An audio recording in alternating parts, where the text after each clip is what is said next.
عَمَّ يَتَسَاءَلُونَ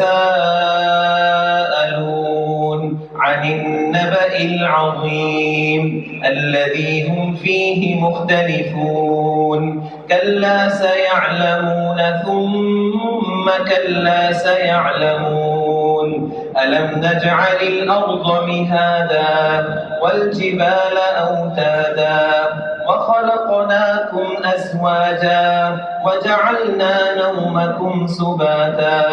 وَجَعَلْنَا اللَّيْلَ لِبَاسًا وَجَعَلْنَا النَّهَارَ مَعَاشًا وَبَنَيْنَا فَوْقَكُمْ سَبْعًا شِدَادًا وَجَعَلْنَا سِرَاجًا وَهَّاجًا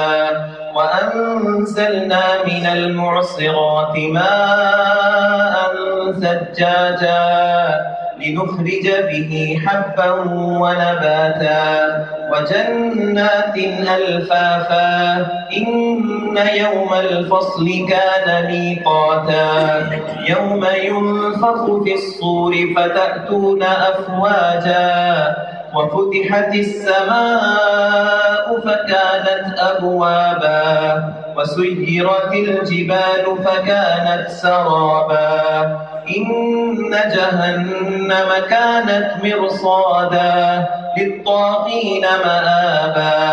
لَابِثِينَ فِيهَا أَحْقَابًا لَا يَذُوقُونَ فِيهَا بَرْدًا وَلَا شَرَابًا إِلَّا حَمِيمًا وَغَسَّاقًا جَزَاءً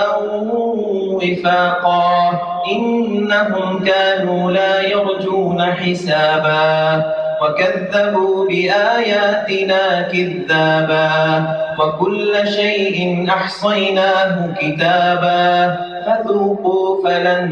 نَّزِيدَكُمْ إِلَّا عَذَابًا إِنَّ لِلْمُتَّقِينَ مَفَازًا حَدَائِقَ وَأَعْنَابًا وَكَوَاعِبَ أَتْرَابًا وَكَأْسًا دِهَاقًا لَا يَسْمَعُونَ فِيهَا لَغْوًا وَلَا كِذَّابًا جَزَاءً مِّن رَّبِّكَ عَطَاءً حِسَابًا رَبِّ السَّمَاوَاتِ وَالْأَرْضِ وَمَا بَيْنَهُمَا الرَّحْمَٰنِ لَا يَمْلِكُونَ مِنْهُ خِطَابًا يَوْمَ يَقُومُ الرُّوحُ وَالْمَلَائِكَةُ